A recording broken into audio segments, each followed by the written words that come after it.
여러분은 다음 문항을 보면 어떤 생각이 드시나요? 사실은 먹고 싶지만 건강에 해로우니까 참는다. 건강을 위해서 무리가 되더라도 운동한다. 효과가 느껴지지 않아도 건강을 위해 계속 약을 먹는다. 맞는 얘기 아니야 하고 생각되시나요? 어찌 보면 건강에 안 좋은 건 피하고 건강에 이로운 것을 꾸준히 하는 게 당연하다는 생각이 드는데요. 그런데 나이가 들수록 이게 사실이 아닐 수도 있다는 겁니다. 우리의 일반 상식과는 정말 많은 부분이 다른 이 얘기를 오늘 해보겠습니다. 젊은 시절은 변함이 없는데 노후만 길어졌습니다. 물론 100세 시대라고 해서 누구나 100세까지 살지는 않습니다. 현재 우리나라의 노인 평균 수명은 80세 초반에서 중반을 웃돌고 있는데 문제는 80세가 넘어가면서부터 급격한 변화가 몰려온다는 것입니다.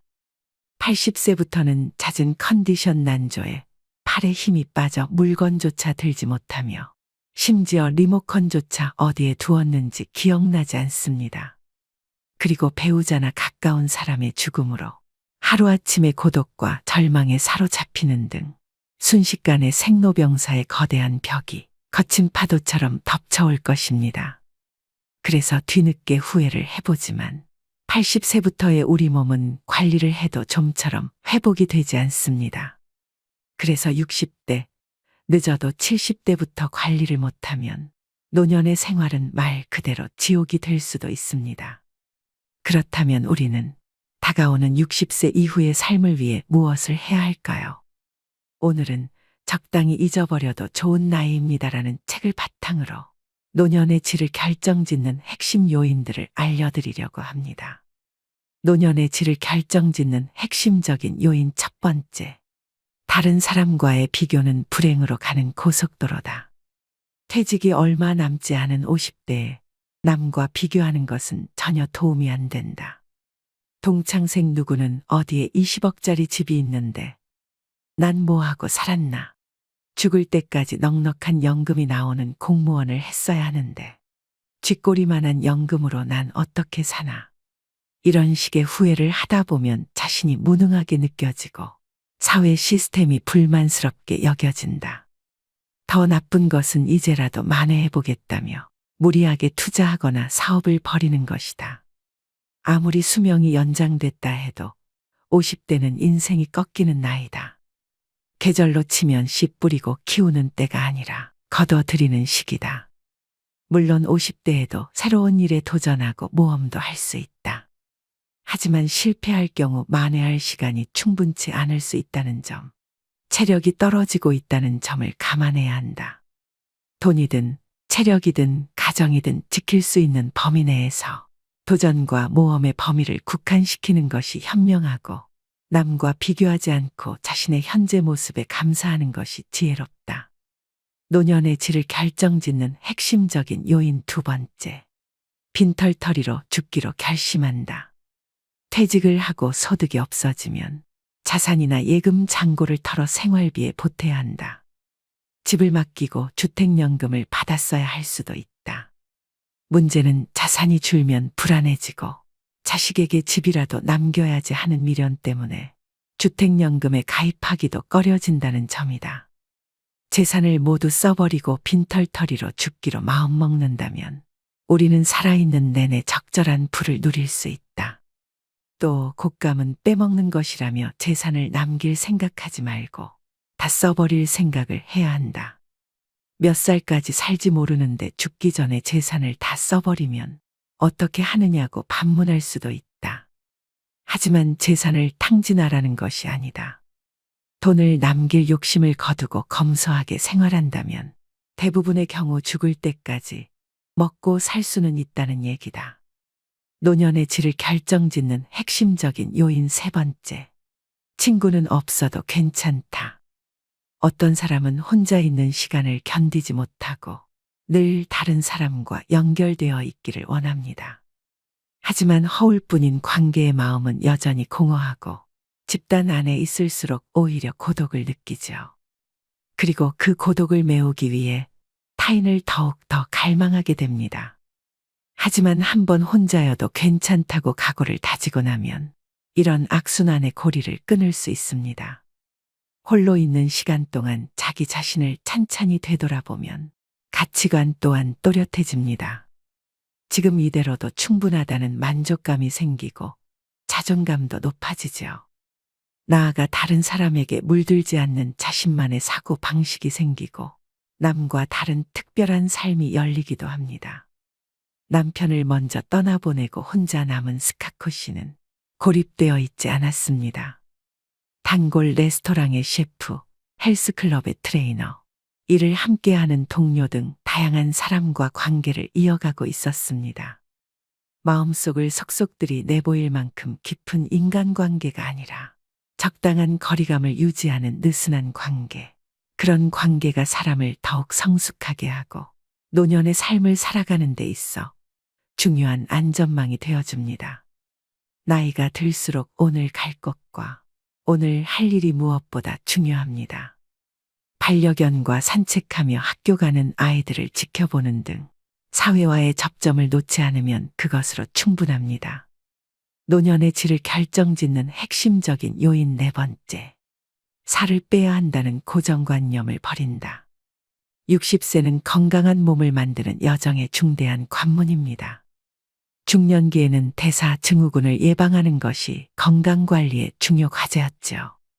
대사증후군이 찾아오면 동맥경화, 뇌졸중, 심근경색, 당뇨병, 치매 등 온갖 무서운 질병들이 도미노처럼 우르르 몰려옵니다.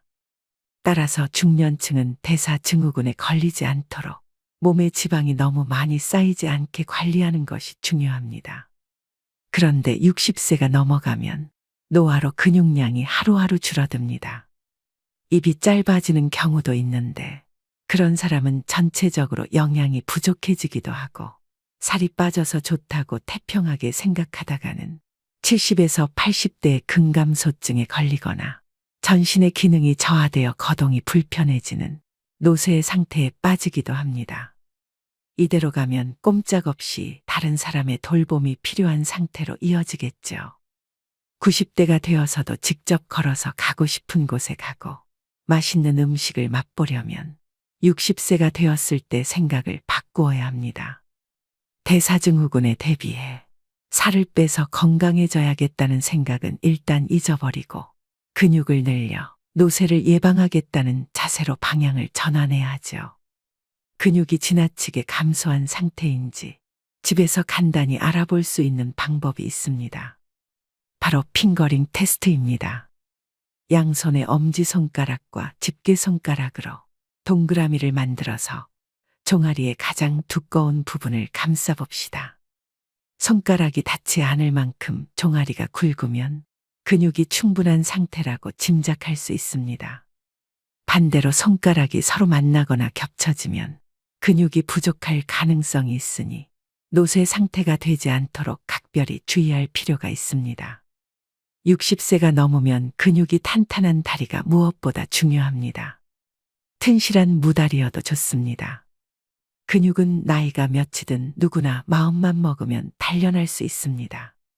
단백질을 충분히 섭취하고 걷기나 근력 운동에 힘쓰면 근육은 확실히 늘어납니다. 노년의 질을 결정짓는 핵심적인 요인 다섯 번째. 자녀를 버려야 모두가 산다. 자녀로 인해 노부모가 죽게 되는 세 가지 경우라는 섬뜩한 농담 같은 얘기가 있다. 재산이 있는 부모가 손 벌리는 자녀를 외면하면 맞아 죽는다.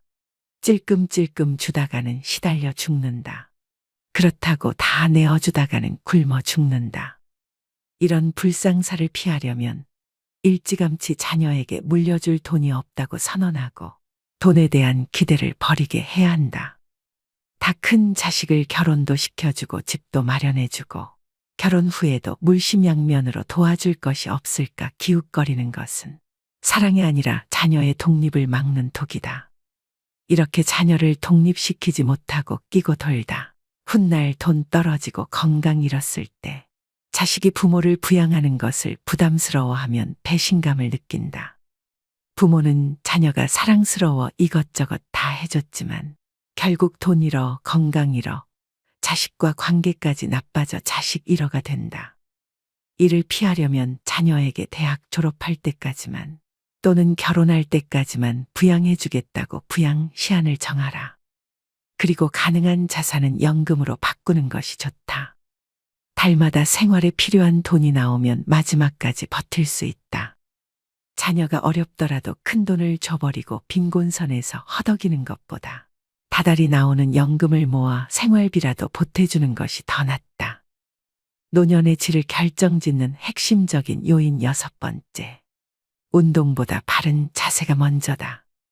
하루하루 어떤 생활 습관을 가지고 살아가느냐에 따라 자기도 모르는 사이 등이 굽어 새우등이 되거나 무릎이 휘고 허리가 구부러지기도 합니다. 건강해지려고 열심히 걷기 운동을 하는 사람도 정작 자세가 좋지 않으면 무릎과 허리에 부담이 가거나 관절의 가동 범위가 오히려 좁아질 수도 있죠. 그러므로 본인의 평소 자세를 가끔씩 체크해줘야 합니다.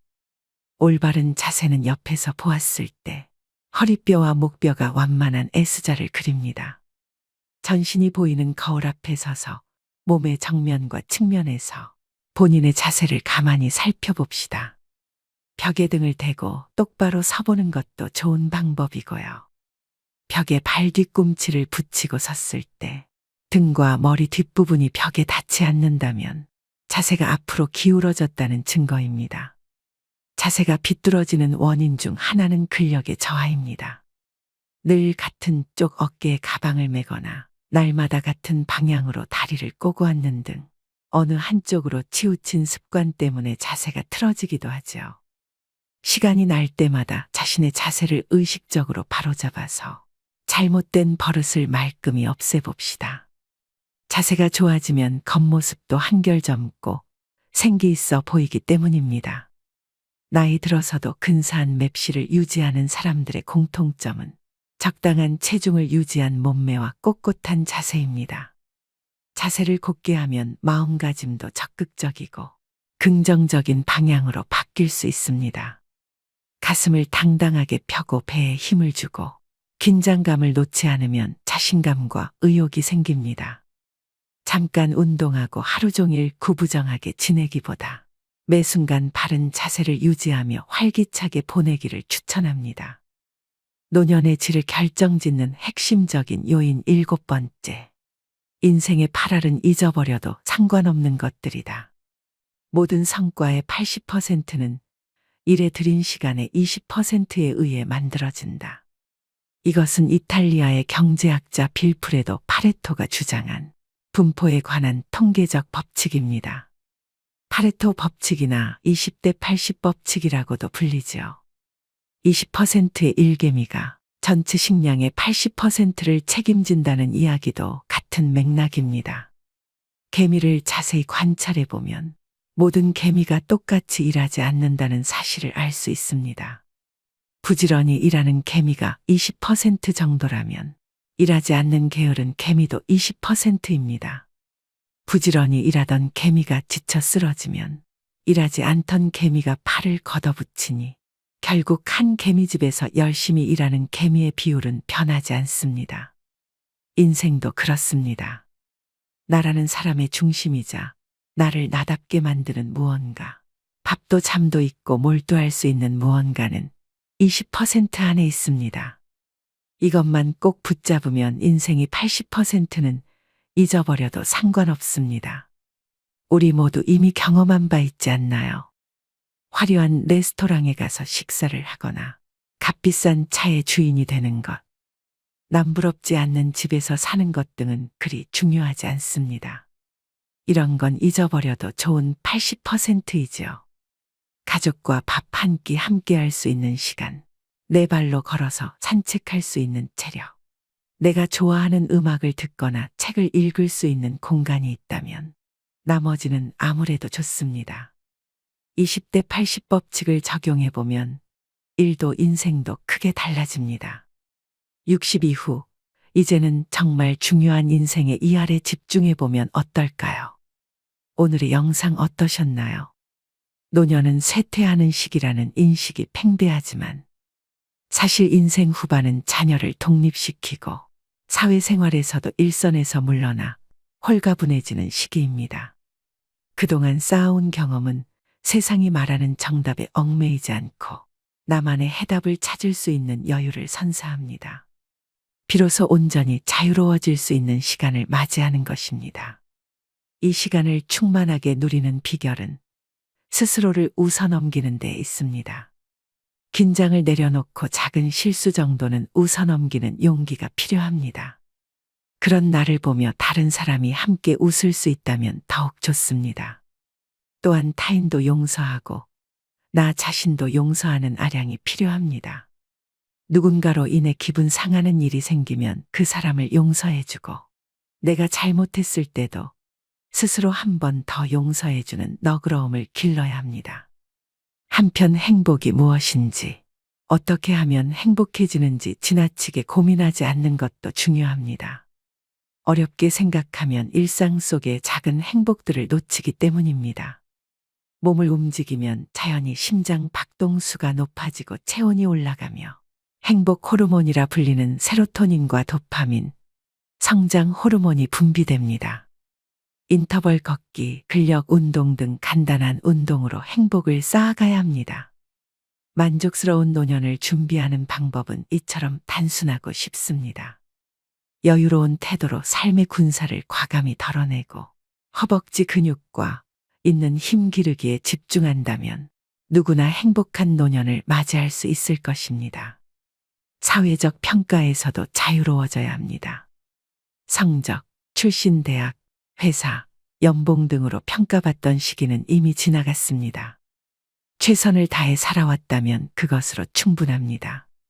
외부의 평가나 수많은 고정관념들에 사로잡혀 있으면 본인만 괴로울 뿐입니다. 또한 더 이상 남자다울 필요도 여자다울 필요도 없습니다. 이제는 남녀를 뛰어넘어 본연의 내가 되는 시기입니다. 좋은 사람이 되려고 애쓸 필요도 없습니다. 남에게 좋은 사람이라는 말을 들으려는 노력을 그만두고 스스로에게 솔직하고 충실한 시간을 보내는 데 열중해야 합니다. 100세 시대, 인생의 절반을 넘긴 사람이라면 누구나 그동안 삶의 현장에서 고군분투해온 탓에 몸도 마음도 지쳐 있을 것입니다. 이제 살아가는 방식을 바꿔야 합니다. 세상의 기준, 타인의 평가, 불필요한 의무감과 인간관계는 모두 홀가분하게 잊어버리셔야 됩니다. 자신에게 정말 소중하고 본질적인 것에만 집중하는 지혜로 앞으로의 시간을 채워나가세요. 단단한 허벅지 근육, 그리고 중요하지 않은 것들을 가뿐히 있는 힘이 있다면 다가오는 인생 후반전은 온전히 자유로워질 수 있는 축복의 시간입니다. 마지막으로 좋은 글 읽어드리며 오늘의 영상 마무리하겠습니다. 인생을 행복하게 하는 10가지. 첫 번째, 상쾌한 기분으로 깨어나라. 아이러니하게도 깨어있을 때 행복하려면 잠자리에서 충분한 시간을 보내야 한다는 것을 명심해야 한다. 반드시 충분한 수면을 취하라. 두 번째, 사랑을 찾아라. 당신을 사랑하는 누군가를 곁에 두면 행복감을 되찾을 수 있다. 세 번째, 건강을 유지하라. 인체, 특히 두뇌는 신체적으로 건강할 때 제 기능을 가장 잘 발휘한다. 그저 왕성하게 활동하고 가장 마음에 드는 방법으로 운동하라. 네 번째, 목표를 가져라. 가장 기본적인 목표라도 일단 세우고 나면 그것을 달성하는 데 전념할 수 있을 것이다. 여러 작은 목표를 세우고 각각의 목표 달성에 힘쓰라. 다섯 번째, 보금자리를 꾸며라. 둥지는 안전하고 따뜻하고 보호를 받는다고 느낄 수 있는 곳이다. 집, 침실, 심지어 화장실이라도 긴장을 풀 수 있는 장소를 마련하라. 여섯 번째, 자신의 페이스를 지켜라. 때때로 지나치게 많은 일을 떠맡기 쉽다. 게으름을 옹호하는 것은 아니지만 너무 많은 부담을 지는 일은 가급적 피해야 한다. 일곱 번째, 대접할 계획을 세워라. 어떤 특정한 일을 달성할 때마다 보상으로 자신에게 한턱 내라. 스스로 자신에게 대접하는 법을 익혀서 당장 시작하도록 하라. 8번째, 선물을 주어라. 다른 사람들을 행복하게 하는 것은 자신이 행복해지는 가장 좋은 방법 중 하나이다. 아낌없이 주는 친구가 되면 이자까지 돌아오게 된다. 9번째, 관대해져라. 다른 사람들의 걱정거리에 동정을 표하되 그들을 극진히 사랑하는 것이 아니라면 그들의 슬픔에 물들지 않도록 노력하라. 10번째, 놀아라. 우리는 아이이기를 멈추는 순간 노는 것을 잊어버린다. 특히 배우자와의 놀이는 어떤 골칫거리도 잊게 하고 웃게 만들어준다. 세상의 참된 주인공은 당신입니다. 세상이 아무리 험악할지라도 진정 사랑을 거부하는 사람은 없습니다. 누구든 정말 자신을 사랑하는 사람이 있다는 것을 알면 그는 희망을 갖게 됩니다. 그리고 자신을 둘러싼 문제가 무엇이든 간에 이겨낼 힘을 얻습니다. 세상 모든 사람에게 필요한 것은 사랑입니다. 어려움을 만난 사람에게는 더욱 더 사랑이 필요하지요. 사람마다 자기가 좋아하는 유형이 있습니다. 키가 큰 사람, 말을 재미있게 하는 사람, 잘생긴 사람, 귀여운 사람, 터프한 사람, 돈 잘 쓰는 사람, 날씬한 사람, 통통한 사람 등 다양합니다. 그런데 이 다양한 사람들의 다양한 취향에도 불구하고 모든 사람들이 공통적으로 희망하는 유형이 있습니다. 마음이 넓은 사람과 사랑할 줄 아는 사람입니다. 대부분의 사람들은 좁고 작은 마음을 가지고 있습니다. 다른 사람을 사랑하지 못하면서 자신은 사랑받고 싶어 합니다. 때문에 그런 자신을 이해할 사람을 필요로 합니다. 그리고 자신의 마음을 넓히기보다 다른 사람의 마음이 넓기를 기대합니다. 그러나 우리가 사는 이 땅에는 넓은 마음을 가진 사람이 적습니다. 처음 만났을 땐 마음이 넓은 것 같지만 조금 지나면 그도 역시 우리만큼 밖에 안 되는 속 좁은 사람이라는 것을 알게 됩니다. 그러면 우리는 또 다시 마음 넓은 사람을 찾아갑니다. 세상에서 자신보다 넓은 마음을 가진 사람을 만난다는 것은 쉽지 않은 일입니다. 하늘에서 떨어지는 번개를 맞는 것보다 넓은 사람을 만나는 것이 더 어렵습니다. 사랑할 줄 아는 사람, 그는 바보를 천재로 만들 수 있는 사람이고 고장난 세상을 고치는 기술자입니다. 우리가 남들보다 조금 더 사랑할 줄 안다면 우리는 모든 곳에서 환영받는 주인공이 될 수 있습니다.